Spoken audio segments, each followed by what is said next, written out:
Welcome to the Human Capital Innovations Podcast, your go-to source for personal, professional, and organizational growth and development.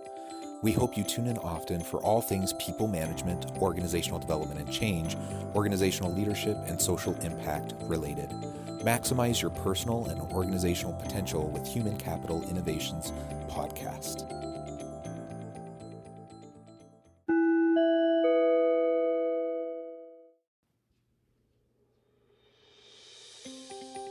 Welcome to the Human Capital Innovations Podcast. In this HCI podcast episode, I share my recent HRCI Alchemizing HR webinar titled Enacting Diversity, Equity, Inclusion, and Belonging for the Future of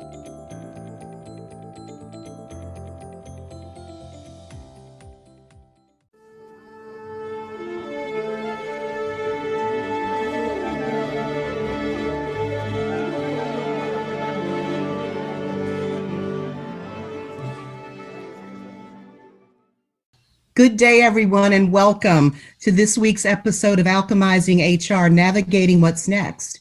Today's topic is enacting diversity, equity, inclusion, and belonging for the future of work. My name is Clarissa Peterson, and I'm thrilled to be with you today. I am your host and facilitator. I'm also the former chair of the board of HRCI, and I proudly hold the SPHR, the GPHR, and the leading professional in ethics and compliance certifications. I've been a global chief HR officer for many years, and currently I run an organization called Ohana HR, and our firm works with organizations that are going through change and transition to help them on their journey, and also providing executive coaching and support to their leaders. So without further ado, let me introduce you to today's speaker. We are so fortunate to have Dr. Jonathan Westover, PhD.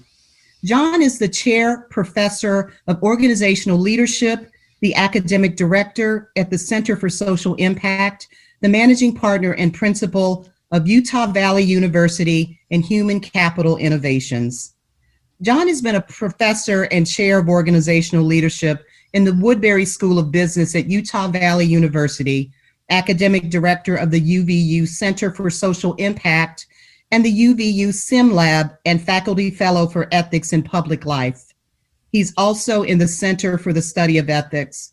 He's been published widely in academic journals, books, and he's a practitioner of many publications. John's a regular visiting faculty member in other international graduate business programs as well. He's experienced in organizational leadership, people management, and organizational development. Dr. Westover received his Bachelor of Science degree in Sociology Research and Analysis with minors in Management and Korean from the College of Family, Home, and Social Sciences, and his Master of Public Administration degree with an emphasis in organizational behavior and human resources management from the Marriott School at Brigham Young University. He received his PhD in sociology with an emphasis in international political economy and work in organizations from the College of Social and Behavioral Science at the University of Utah. And he has also received graduate certificates in demography and higher education teaching from the University of Utah. So without further ado, I give you Dr. Jonathan Westover. Well, thank you very much for that kind introduction. I really appreciate the opportunity to be with all of you today. The invitation was very welcome when I first made connection a couple of months ago to start setting up for this webinar. I also should say I apologize first and foremost for having such a long bio, and I appreciate all of your indulgence as that was read. One thing that wasn't included, though, which I'm very proud of, is that I'm a prior board member of HRCI, and it was a wonderful experience being involved with the board, and I continue to serve on the CEO Advisory Council and working with Amy Dufresne. Wonderful organization. I love HRCI, and it's really my privilege to have the opportunity to be with all of you today and to share some of my thoughts along this topic. So as we jump on in, first, I do want to say I welcome any question. and I recognize we probably won't be able to get to all of the questions today. So here on this title slide, you can see my email. Feel free to email me if you have any follow-up questions, or if you just want to make connection. I'll also share at the end of the presentation a slide that has my LinkedIn information on it, and I would love to connect with any or all of you on LinkedIn. I probably am connected with many of you on LinkedIn already, but I would consider that an honor to have the opportunity to connect and continue the conversation. So please don't be shy about reaching out to me, and we can have a nice dialogue. Today we only have so much time to be able to get into such an important topic and something that has so much depth to it. So I'll be talking today about enacting diversity, equity, and inclusion and belonging for the future of work. And I want to start by framing really what I see as the disruptive mechanisms that are influencing the future of work. And then that is the foundation by which we'll then discuss this idea of enacting diversity, equity, inclusion, moving forward. First, I want to acknowledge that many of the ideas that we're going to be discussing together today come from my recent book that was published in the fall, The Alchemy of Truly Remarkable Leadership, Ordinary Everyday Actions That Produce Extraordinary Results. There's only, again, so much time that we will have together today. I do invite you, though, to check this out. It is part of the Kindle Unlimited plan. So if you are subscribed to that, you can get free access to this book. And I would love to hear your thoughts about it. I chose, in thinking about the title for this book and trying to think about those skills, those competencies, those capabilities necessary for the future of work and necessary for a truly exceptional and remarkable leadership moving into the future. Some of those core elements surround this inclusion focus that we'll be really talking about today. And I chose the word alchemy for a very specific reason, and it's probably very similar to the reason why alchemy was chosen for this webinar series as part of the title. As I think about alchemy, it was that medieval forerunner of chemistry, this mixture of the speculative philosophy, the arts, the physical sciences, prior to the chemistry being able to change objects in the way that we can today. Many individuals tried to take existing precious objects and change them into something even more precious. And in many cases, for example, in the Middle Ages, it was gold. They were trying to change things into other objects into gold through some sort of formula. Now, we know today that you can't just magically change things into gold, but this idea behind this kind of interdisciplinary approach that we can take towards identifying our own personal kind of secret sauce around our leadership, the alchemy of our own individual leadership approach, I think is a powerful idea that we can take who we are, our innate capacities and capabilities, our innate value that we have as individuals, and we can build on that. We can grow into something more. We can become that truly remarkable leader. And so one of the things that I try to do in the book is provide a mechanism for people to practice self-reflection as they go through and as we explore these different leadership topics, ultimately with the end goal of helping individuals set goals, self-reflect, set goals, and ultimately grow into their own capacities and capabilities. That's really what I'm striving for, and what I hope we all can get at in our interactions today in this session and in continuing interactions as we connect in the future. So let's start now with this laying of the foundation of the future of work. We know that things have been shifting dramatically, and this isn't new. Many frame this as we're in the middle of the fourth wave of the Industrial Revolution, or Industrial Revolution 4.0, going all the way back to the cotton gin and some of these mechanical devices that were created at the onset of the Industrial Revolution. Since the beginning, we've been consistently disrupting labor with these different technologies. And as time has gone on, we've gone through these different waves of the Industrial Revolution. And over the last 50 years, we've continued to see this process at play. And robotics come online with the advent of the personal computer and then the internet and personal handheld devices. And the decline in computing cost and the exponential increase in storage ability. We just see this continual exponential growth in the technological capacities that we now have to carry out much of the work that human beings did in the past. But again, this isn't new. We've seen this at every step of the way. There's always been disruptions and new technologies that have displaced certain workers and certain types of tasks and certain types of jobs, but have simultaneously created many new opportunities that previously nobody had even conceived of. And that's currently what's happening. So as we consider existing disruptive technologies, among some of which are, we've talked ad nauseum. I'm sure you've talked ad nauseum about artificial intelligence and machine learning. We can't understate the role that these technologies and many others will have in disrupting global labor markets. That's the reality we're in. And, many individuals will bemoan that fact, and perhaps there are larger scale societal discussions that need to happen around these disruptive technologies and the displacement of workers and so on and so forth. It's not really my goal to get into any of that today, other than to just recognize that that's the reality we're in.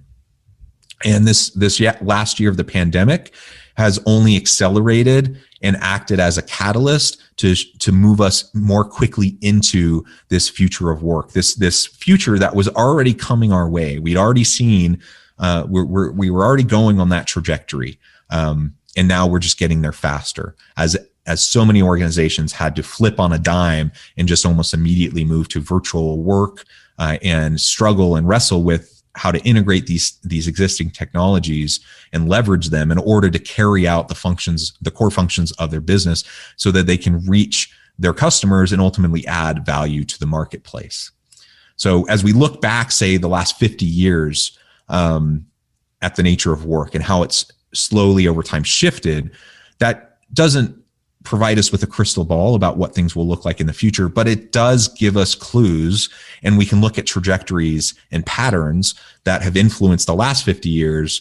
We can see what's happened in this acceleration period over the last year of the pandemic, and that gives us a pretty decent idea of what we might expect to see in the coming 5 years, the coming decade, or decades. And ultimately, I believe that everything points to the requirement for us to develop more transferable skills that we'll talk about here in a moment that will allow us to be ready, not just for the demands of today's labor market and the jobs of today, and to be effective HR professionals within this current environment, but will allow us to adapt and to adopt these technologies and be prepared for a future of work that will inevitably have entire new occupations and new jobs and new types of tasks and behaviors that we do at work that we currently can't even conceive of, that we have no idea what they even consist of currently. As one simple example of this, I just think of the rise of the internet and of social media just over the last decade and a half. Now, if you would have asked anyone about who wanted to be a social media marketer 15 years ago, everyone would look at you with a blank stare, because the whole concept of that didn't even exist. Social media itself barely existed at that point in time.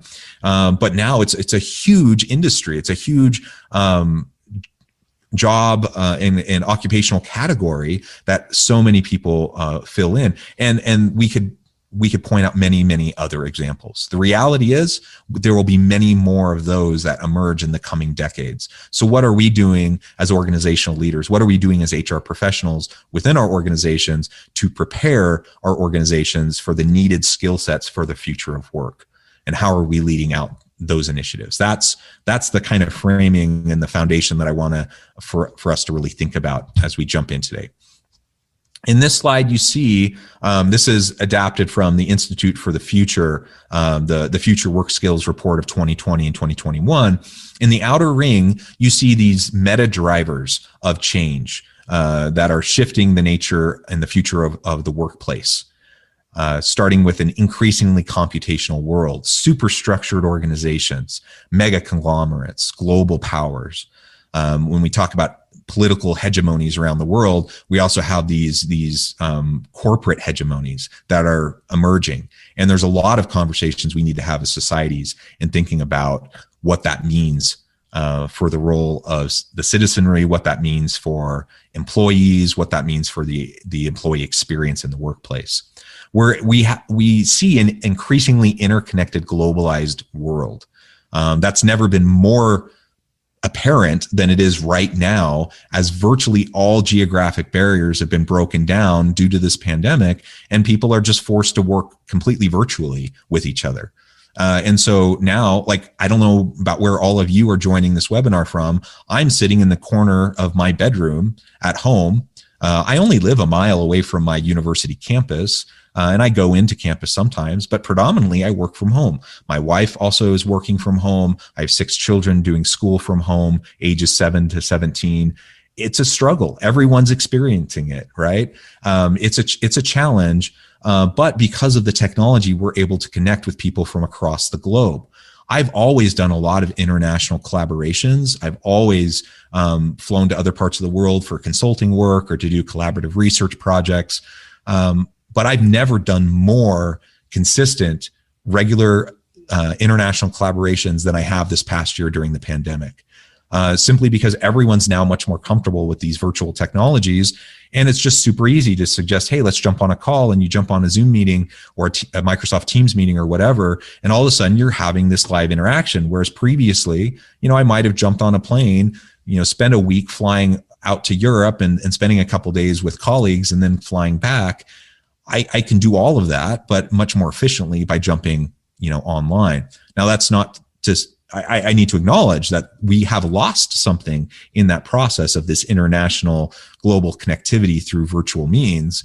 And I'm not trying to advocate for, getting rid of face-to-face interactions and I love travel. So I hope that we get back to a point where I can travel again. But my point is that there's no geographic barriers to how we can interact with each other. This has a lot of implications for the nature of work, how we lead, not just in terms of virtual teams generically, but specifically cross-cultural, international virtual teams. And that has a lot of implications for what we'll continue to talk about today in terms of diversity, equity, inclusion, and belonging, and how we can lead out those initiatives within our organizations. There's new media ecologies, the rise of smart machines and systems, extreme longevity and shifting demographic trends globally, inverted population pyramids, and more, people living longer and younger generations that are going to have to carry a heavier burden of caring for the older population. And there's just so much we could unpack here. I don't want to dive into this too much because for lack of time, but suffice it to say that the world is changing. It will continue to change. The nature of work will continue to change. And as an HR profession, we need to be ready for that change. If we're just trying to be reactive, then we're going to miss the boat. So we need to prepare now for these changes that are currently in process, recognizing that over the next 5 to 10 plus years, we're going to see dramatic shifts that will continue the current trajectories that we're on. Because of all this change that's happening, in the center of this diagram, you see some of those skills, those transferable skills that are going to be needed in many types of roles and positions within organizations. Cognitive load management, virtual collaborative skills, new media literacy, design mindset, transdisciplinarity, the ability for people to get out of their silos and connect with others from different backgrounds and different areas of expertise, sense making, novel adaptive thinking, and then what will be the focus for the rest of our time together, cross-cultural competence. So if I'm trying as an organizational leader to lead out DE&I efforts and drive towards belonging, a sense and a culture of belonging for my employees and having a safe environment, it starts for me with this kind of a framing. And at the very foundation of it is the connection between leadership and service. I am a full believer in servant leadership as a leadership approach and practice. Of course, there are many different leadership theories. There are many different leadership paradigms and approaches, and many can have success in different ways. I to date, as both a practitioner, a scholar, and a professor, I have seen no model or theory of leadership that leads to better, more consistent, positive outcomes than when an individual can adopt a leadership and service, a servant leadership mindset, and recognizing that they are not above their people, but they work alongside their people. And in fact, it's the true leader who is willing to roll up their sleeves, work alongside their people, and work to develop their people. That requires us to be vulnerable. That requires us to be self-reflective. And ultimately, it's only as we have a clear understanding of self, and we develop that self-knowledge and understanding, that we'll have the capacity to better truly understand those that we lead and serve. We all have all of our own garbage, right? We all have our baggage and our biases and our prejudices. And when we interact with other people, unless we recognize that in ourselves first, we can't start to set it aside. Unless we have an awareness of our implicit biases, we can't start to try to set those aside so that we're not just projecting all of our crap onto everyone else every time we have an interaction. And that's honestly what a lot of managers and leaders do in organizations. They're just projecting their own framing, their own understanding and thinking onto those they serve, rather than trying to empathize with them and really listen and understand them so that they can better lead and serve them. So as we understand ourselves better, we understand others better, and it's a reciprocal process. That has to be there. And as we do that, then we can start to continually develop our leadership skills, abilities, our competencies and capabilities, and then apply those skills and abilities on a regular basis. That then creates feedback loops where we can continue to learn more about ourselves and others. That's a continual process that never ends. That's a lifelong journey.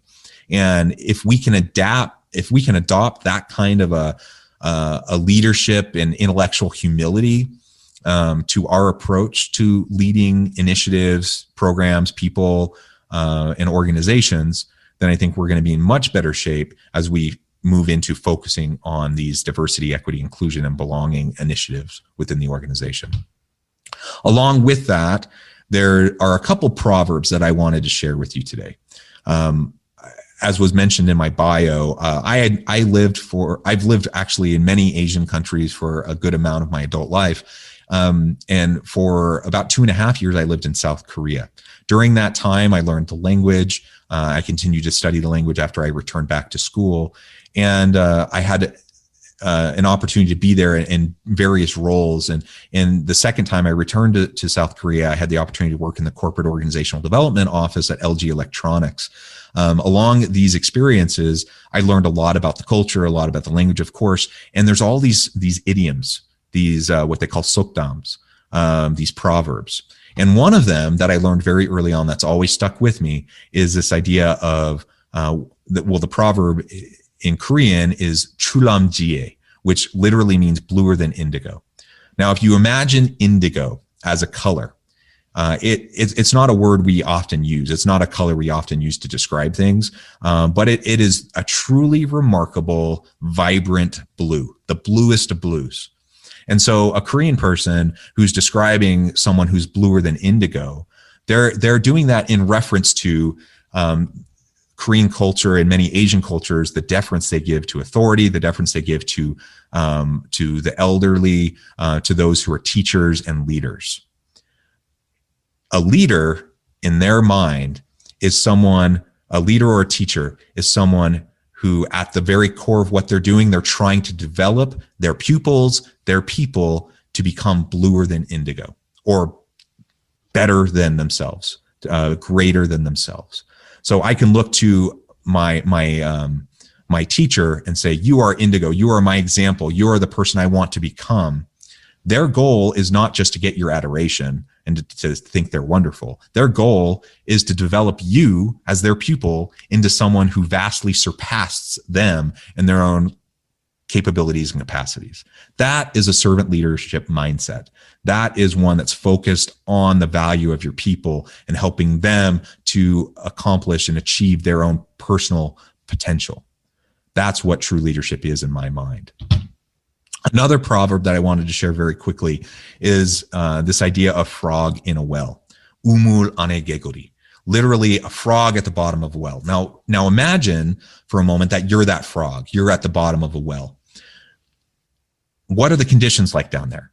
You look up, it's this deep well. You look up, there's a little narrow snippet of sky above you. All you can see of the sky and the outside world is that little pillar of light. At the bottom of a well, it's cold, it's dark, it's wet. There's probably not a lot to do down there. Your existence is very limited. On the other hand, it's probably pretty darn safe. There's probably not other creatures trying to hunt you down there.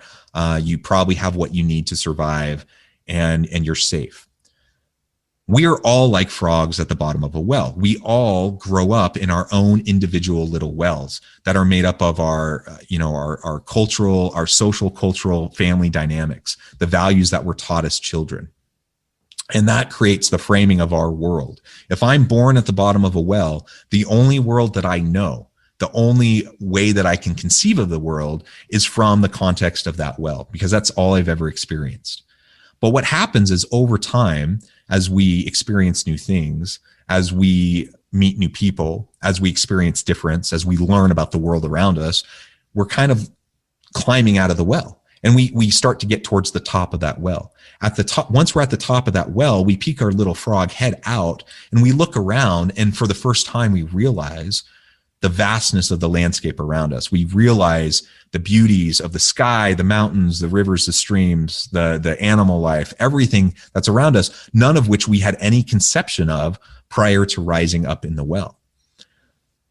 Continuing the metaphor, frogs we as people tend to do a few different things once we get to the top of that well. We look around, we peek our little head out, we look around, and we acknowledge and appreciate the beauty of it, but then we get scared, we get nervous. We look around and we see there's other animals that can hunt us, and we're in danger. We look around and we see all of this newness that we've never experienced before, and that causes us to question. That causes us to wonder. I thought I knew with certainty everything about my world and my existence, and now for the first time, there's all these new things I've never experienced before. That sparks a bit of a existential crisis for a lot of people. And so what a lot of people will do is they'll simply retreat back down into the well. They'll say, "Oh, this is great, but I'm comfortable with certainty. I'm comfortable with simplicity. I'm comfortable with knowing what's out there. And so I'm going to retreat back down into my well." That's like us retreating back down, regardless of everything that's going on around us, that we kind of put our blinders on and we retreat back down into our own personal ideologies, our own personal dogmas, whether that's social, religious, political dogmas or ideologies or whatever. And we walk around with blinders on. So if a Korean person says you're like a frog at the bottom of a well, that's not a compliment. That's something that's said of someone who's really just closed-minded and stuck in their ideologies. But there's a couple other options that also happen once you get to the top of the well. Some individuals will look around and they get excited by it, right? And they're thinking, "Wow, look at all the landscape." And they look around, they see all these other wells. So theirs wasn't the only well. Hey, there's thousands of wells all over the place with other little frogs peeking their heads out, also experiencing the entire world for the first time. And the frog will jump out and start to go explore these other wells. And eventually they'll find another well that seems to suit them, and they'll decide, "Hey, I really want to go into this well." And in essence, what they end up doing is they trade ideology for ideology. They trade dogma for dogma, and they trade one kind of narrow view of the world for a different narrow view of the world. That happens a lot. And when you talk about developmental psychology and cognitive development and moral and ethical development of individuals, we know that the vast majority of human beings on this planet tend to either be the type of frog that reverts down into their own well, or they trade well for well, and they trade dogma for dogma. We want to get past that, though. And there's a third kind of frog. There's the frog that decides that they're willing to embrace the uncertainty, the messiness, even the danger of this big, messy world that's out there, because they want to experience all that the world has to offer, because they want to be able to interact with everyone else.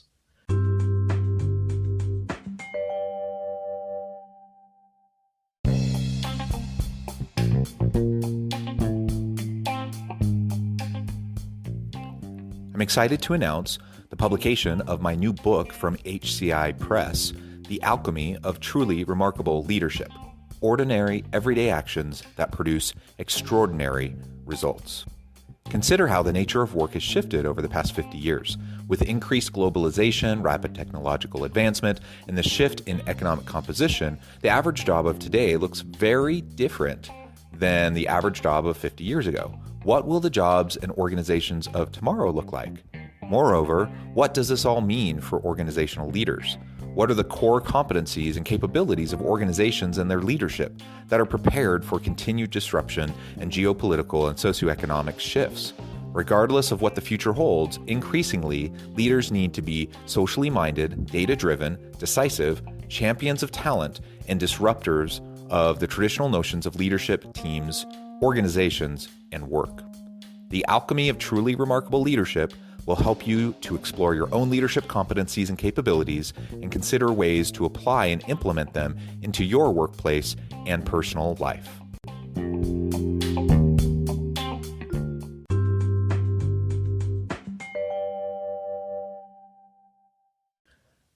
Now, as I share that with you, I hope that that's sparking some of your own thinking along the lines of, what can it look like for me personally to embrace a more inclusive mindset in my own personal life with those around me, in my interactions with others. But also as a leader, what can I do within my organization to influence others around me to adopt similar types of mindsets?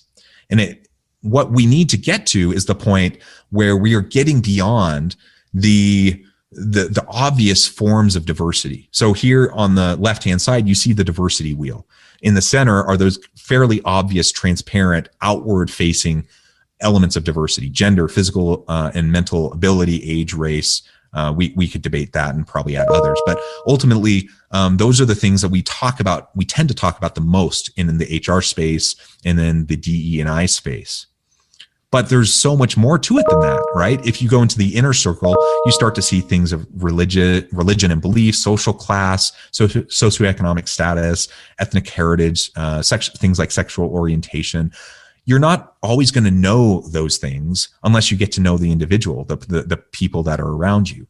There might be some cues, social cues that are connected with those that help you understand whether or not someone might adopt those approaches, beliefs, those orientations, whatever. But ultimately, it's harder to get at. And once you get to the outer ring, experience and functional knowledge, including military service, communication style, family status, community relationships, so on and so forth, all of those elements, those are things that tremendously add to the cognitive diversity that we experience in the workplace, above and beyond, race, ethnicity, gender, and those sorts of things, which are also important. And if we're trying to create and leverage the value of diversity in our workplace, we need to think about it more holistically. We need to think about it more as more than just getting, people who look differently around the table. And this gets us over to the right side of the slide in this diagram, this Venn diagram, where we see these interconnections of diversity, equity, and inclusion. Diversity, of course, is just getting those multiple identities represented in the organization in the first place. And I know many organizations, they have to start somewhere because they've struggled with this tremendously. And if you look around the room and it's pretty much all white, like middle-aged white guys, you have a diversity problem clearly, and you need to focus on getting more diverse representation and diverse identities at the table. And that's hard work. That's super hard work, but that's not enough. we need to go beyond that. We need to go, once we get those multiple identities at the table, we need to make sure that we're treating them all fairly and equitably with consistency in the redistribution of power, and looking at the organizational and social structures that influence the experience of these individuals in the workplace. If we get a diverse group of people around the table, but they experience organizational, injustices and inequities on a regular basis, they're not going to stick around. And it's not actually going to help the organization at all, other than perhaps maybe a little bit of a PR, for a PR spin. So we need to get far beyond even just the diversity and the equity. Those need to be a given. We need to get to the point where it's automatic that, yes, we are an equal opportunity employer. We're a diverse organization. We value diverse and multiple identities being at the table. We're going to treat everyone consistently, fairly, with dignity and respect. That should be the baseline that we're starting from. Once we get there, though, we need to move beyond that. And we need to get to the point where we're creating a culture of inclusion, where the thoughts, ideas, the perspectives of all individuals matter, where everyone feels genuinely like they are valued in the organization and that they're heard. And in the middle of this Venn diagram, then you see that fourth word. So for a long time, we've been talking about the importance of diversity. We've been talking about the importance of inclusion. The DE&I space is all the buzz these days, right, in organizations. And we're trying to figure out how we can do things better while being compliant legally and such. More recently, though, we've started to focus beyond diversity, equity, inclusion and get to the belonging space. And I think this is really what we need to be striving for. That intersection of diversity, equity, and inclusion, where you have an organization that engages the full potential of every individual, where organization thrives, views, beliefs, and values are fully integrated, where everyone genuinely feels heard, valued, that they have an equal opportunity to contribute, that they're needed, they're wanted within the organization, where it's a safe place for them to contribute, to even speak up and challenge and speak out against injustices and inequities. We need to create organizational climates and organizational environments that are belonging cultures. Now that's hard work, but that's what we need to get to. And for the future of work, where we're in an increasingly interconnected, globalized world with geographic barriers broken down, more virtual work, one of those core foundational skills that is going to be necessary for any successful leader and really any successful employee in the future, to ensure that you're not going to be displaced by a robot or AI or machine learning. One of those core foundational skills is intercultural communication and the ability to create this kind of belonging environment where everyone has the opportunity to contribute. This builds on the idea of growth mindset. I'm sure you're all familiar with Carol Dweck's work around growth mindset. Nothing comes easy. And organizations have to struggle. They have to go through the pain of moving around that circle of diversity, equity, to inclusion, to belonging. If you're not there yet, you can't just snap your fingers, wave a magic wand and get there. You're going to have long, hard conversations. You're going to have to get key stakeholders around the table. You're going to have to do the hard work of having those conversations, putting in place the policies, practices, procedures that can ensure equity and inclusion, that can break down the systemic barriers, that can eliminate the systemic injustices and prejudices that exist in so many organizations.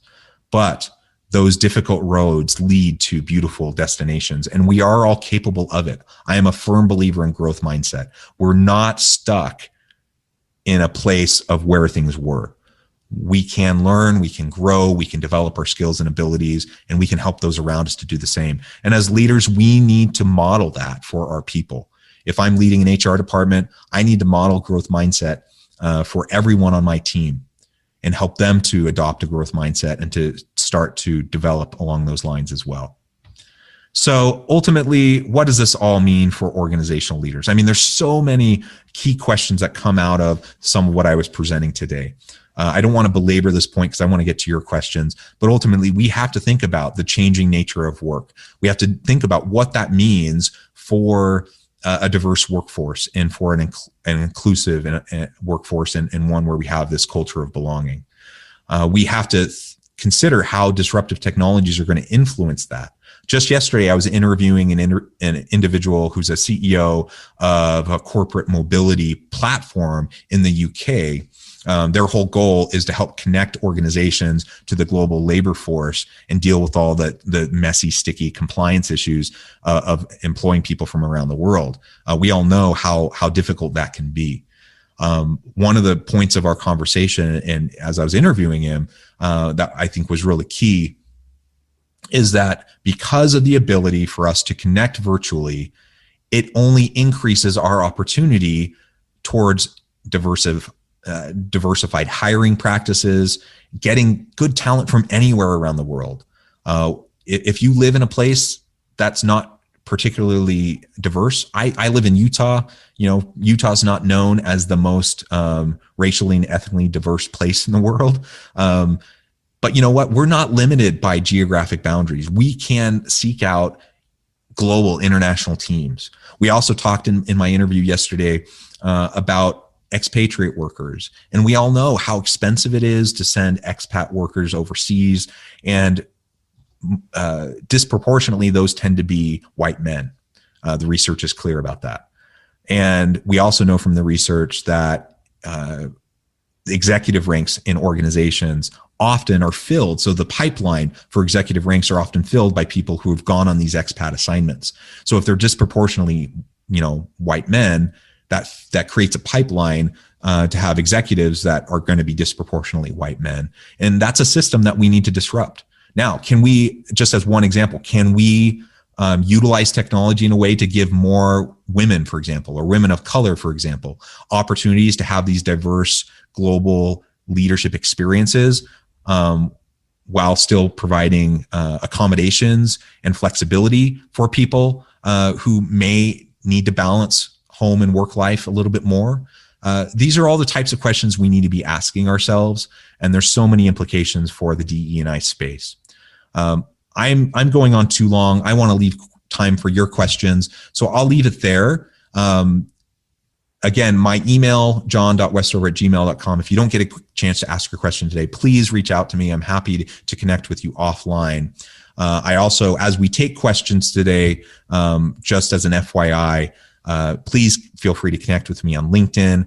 I already mentioned my book, which I'd love for you to check out. I also run my own podcast, the Human Capital Innovations Podcast, which is of course completely free.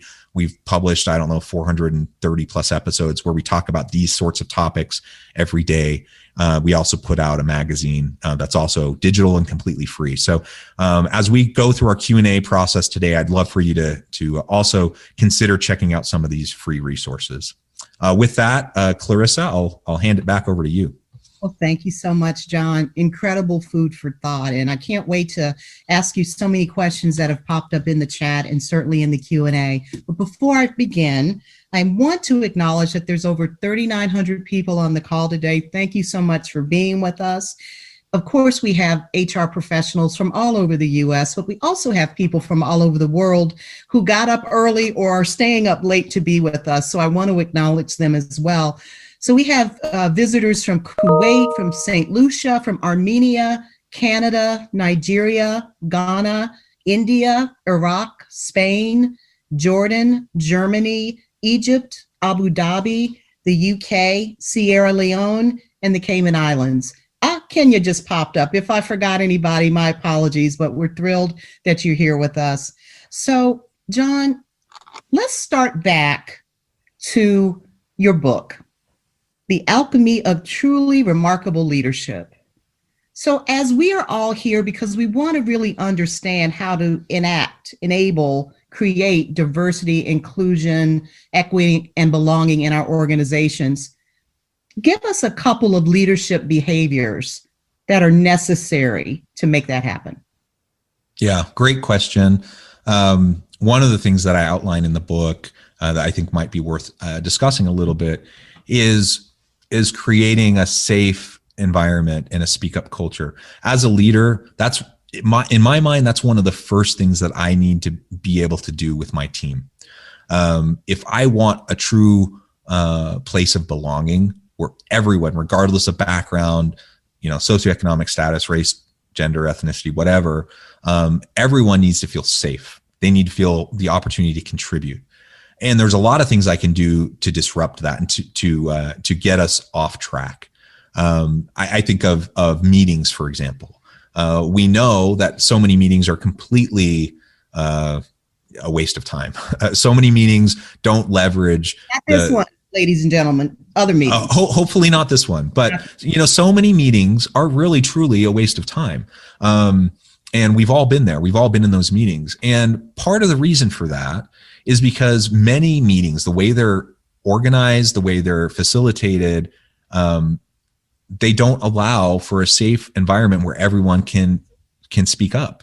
And so what you end up having are kind of the louder people, the extroverts, who tend to take the majority of the time.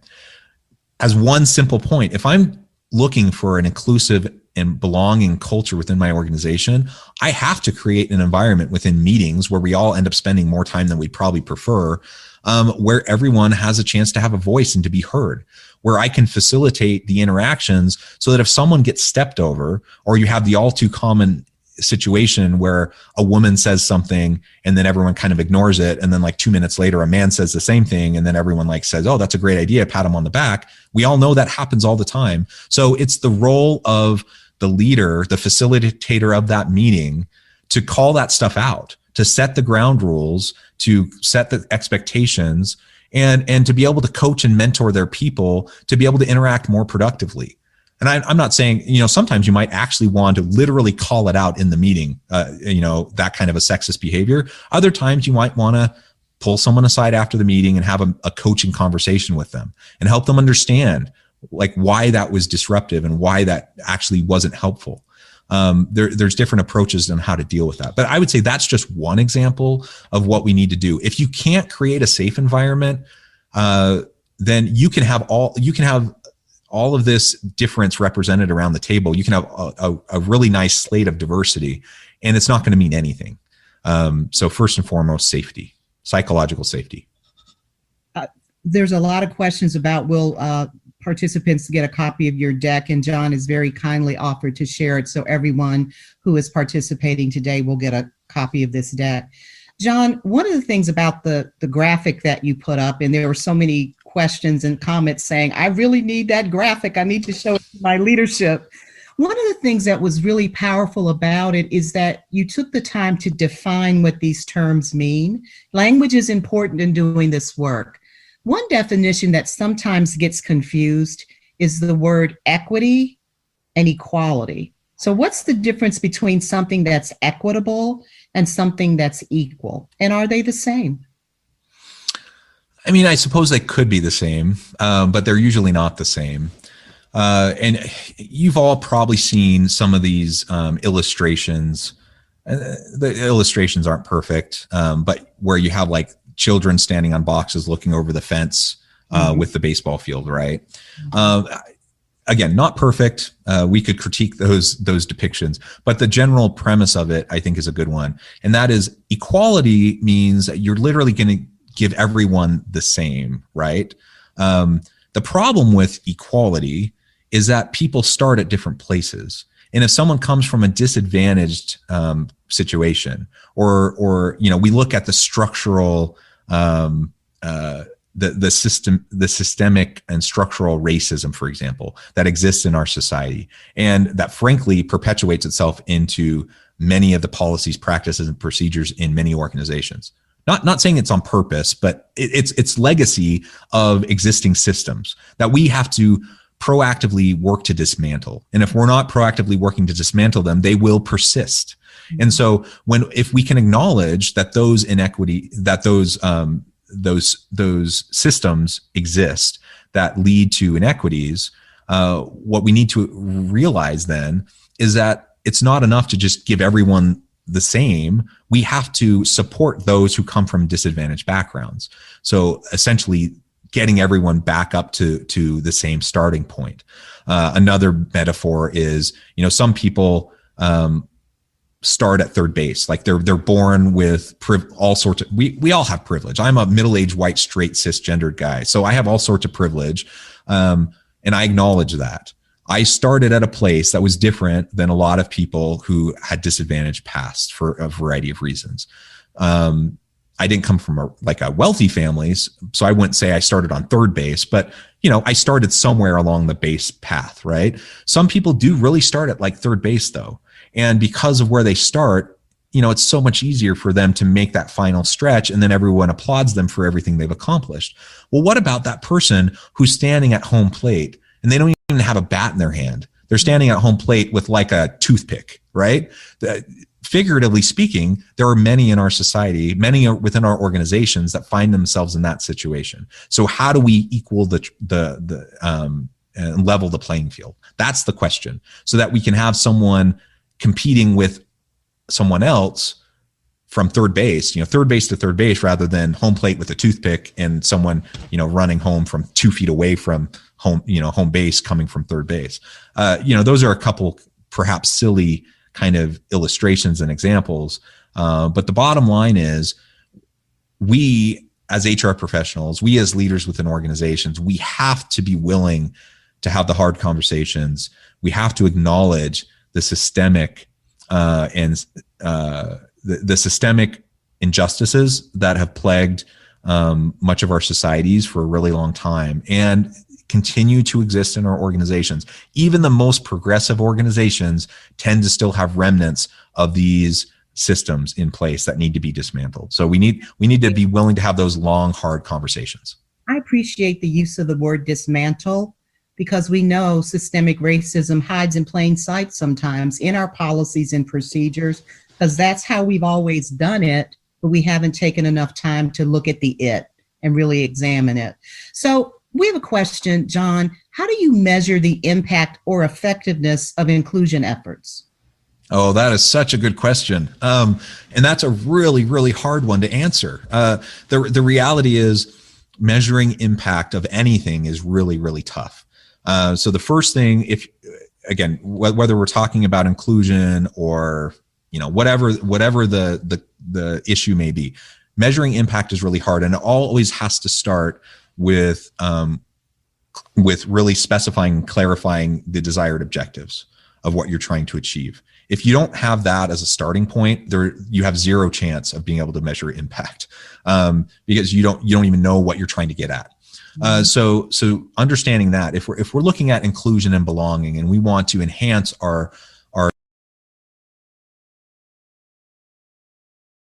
inclusion efforts within our organization, the first thing we need to do is have the hard conversations with a diverse set of stakeholders, allowing everyone to contribute and to share their voice, particularly those from marginalized or disadvantaged populations who might be in the organization. We need all of them around the table to be able to talk about what are the issues we're facing, what are the challenges, where are the gaps, what are the biggest problems. Name it, acknowledge it, put it down on paper, get everyone to recognize that this exists.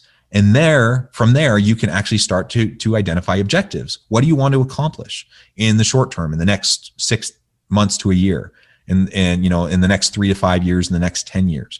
And once you do that, you can start to identify goals and metrics that go along with each of those objectives. And then you have to do the hard work of tracking and measuring things over time and doing it in a consistent and sustainable way. And we know that's also hard. That requires us to continue to put our focus and attention on those issues. It's not, I can't, as well-meaning as I may be, if I go in as an organizational leader or an HR professional and say, hey, we got to do this, and we get everyone around the table and we have the conversation and we put together a really nice strategic plan and a really nice inclusion plan with all these points and objectives and all these things we want to measure over time, and then we walk away, well, guess what? Nothing's going to happen. So you have to have consistent, sustainable energy and attention given towards it over in the long run, like over years and years and years. And if you're not willing to do that, the reality is you're never going to be able to measure the impact of what you're trying to accomplish. It's a fool's errand, because it's just not going to happen. But if you can get commitment from leadership from the top down all the way through middle management, and get the input and buy-in from everybody, that this is a foundational organizational value. What it means for us to as an institution, as an organization, to have a positive employee experience, we need to be committed and devoted to inclusion and belonging, not just in name only, not just for PR, to put on the website and put nice words up on the wall, but to actually do it. Get the commitment that people are going to do it long term. Then you can devise an assessment plan and a sustainability plan to carry it out. Now, there's really no one size fits all, though. So I can't really just say what are the objectives, how do you measure that impact? It's going to depend on your organization. It's going to depend on the team that you have in place. And ultimately, though, we can build towards impact assessment if we start to do that legwork, and it is worth the time and the energy. I feel fortunate to be part of a university. I'm a professor at the local university here at Utah Valley University, where we've been committed to diversity, equity, and inclusion, not just in name only, but like truly committed to it for over a decade. And we have an incredibly robust diversity and inclusion plan with about 75 different action items and metrics that we track, divisions track across campus, that we've done over time for a decade. And we have an inclusion committee that is made up of a diverse set of stakeholders across campus. And it's hard work. Like, there's just no substitute for it, though. If you want to move the needle, you have to put in that time and that effort over a sustained period. Mm-hmm. Amazing. I think we have time for one more question, and I know people are going to be disappointed, but John, if you could make time for us, we'd love for you to come back again and share more of your wisdom. A question here is, when a white male executive or many in a group start to feel awkward or uncomfortable when a non-white female is presenting ideas in a meeting, is there a strategy for the uncomfortable person to notice their emotion or physically logical reaction, and how to turn that maybe into an open dialogue? Or is this a conversation that's happening internally? So do you call them out? To your earlier comment, is their energy impacting you and you call them out? Or how do you handle that if you're feeding off of this negative energy that's sort of disrupting your message? That is such a good question and such a difficult situation. And just like anything, maybe it's a cop-out answer, but I would say it just totally depends on the situation. I think there are absolutely times where it's completely appropriate to call it out. Now, the reality is, if say I'm the woman of color in that situation, if I'm the one that has to call it out, it's nothing's going to happen, probably, right? And so that's why we need allies within our teams. So if I'm in that meeting, I'm the straight white dude in the meeting, and I notice this happening, I need to be willing to challenge my colleagues, right? I need to be willing to stand up for my woman of color colleague who's presenting, who's dealing with this. And if I'm not willing to do that, I need to take a good hard look at myself and examine where I'm at in terms of my own commitment to inclusion. If I'm the person who's having those uncomfortable thoughts and I'm wrestling with it, first and foremost, I would say I hope that we can learn to be self-aware enough to recognize our implicit biases and proactively try to table them and respond to them. That requires an amount of self-work that not everyone is willing to do. So as HR professionals, as leaders, that's one of the things we need to encourage amongst our teams. Is we need to encourage continual reflection. We need to encourage people to acknowledge their biases. We need to encourage people and create a safe space for them to try to learn through it. I've talked to many white men, for example, who they're well-meaning, but they're so paralyzed with fear of saying the wrong thing or doing the wrong thing that that all they know is they're uncomfortable and they have no idea how to handle it. They have no idea how to do it without putting their foot in their mouth or whatever. And so we need to create a safe space where they can learn and grow as well, right? One thing I'll say, and I actually experienced this firsthand a number of years ago. I was in a meeting, maybe 5-6 years ago. I was in a meeting where it was predominantly, mostly white men. There were some difference there, but it was mostly white men. And we were in this meeting, and the leader decided they needed to bring in a speaker to talk about diversity issues. And they talked about microaggressions, and they talked about implicit bias. Unfortunately, what ended up happening is the leader who brought in the speaker ended up speaking up about halfway through the presentation, and he actually said, "I am incredibly uncomfortable. You're making me uncomfortable. I think the way you're approaching this topic is not helpful." And he basically shamed the speaker for having the conversation.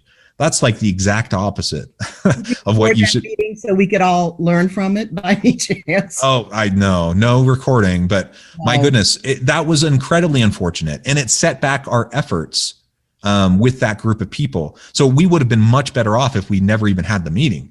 It didn't move the needle forward at all. It set us backwards. So be mindful of that potential. Like, if we don't design these experiences well, then we can cause retrenchment among people who have,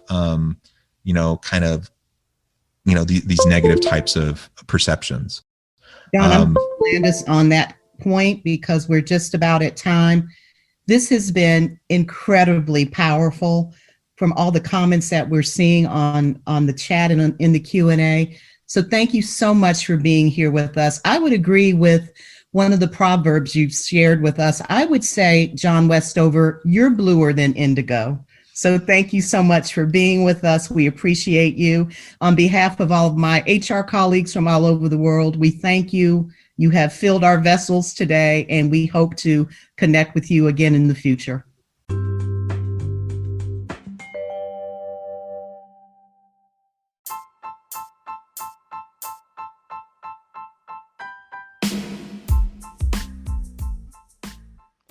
We are excited about the launch of HCI's new magazine, Human Capital Leadership.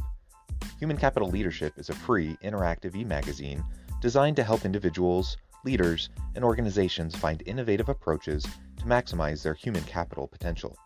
We will be publishing issues quarterly in August, November, February, and May.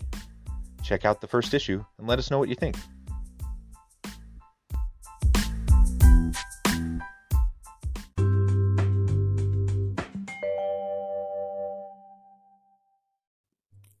Thanks again for joining us for this episode of the Human Capital Innovations Podcast. I hope you stay healthy and safe and that you have a great week.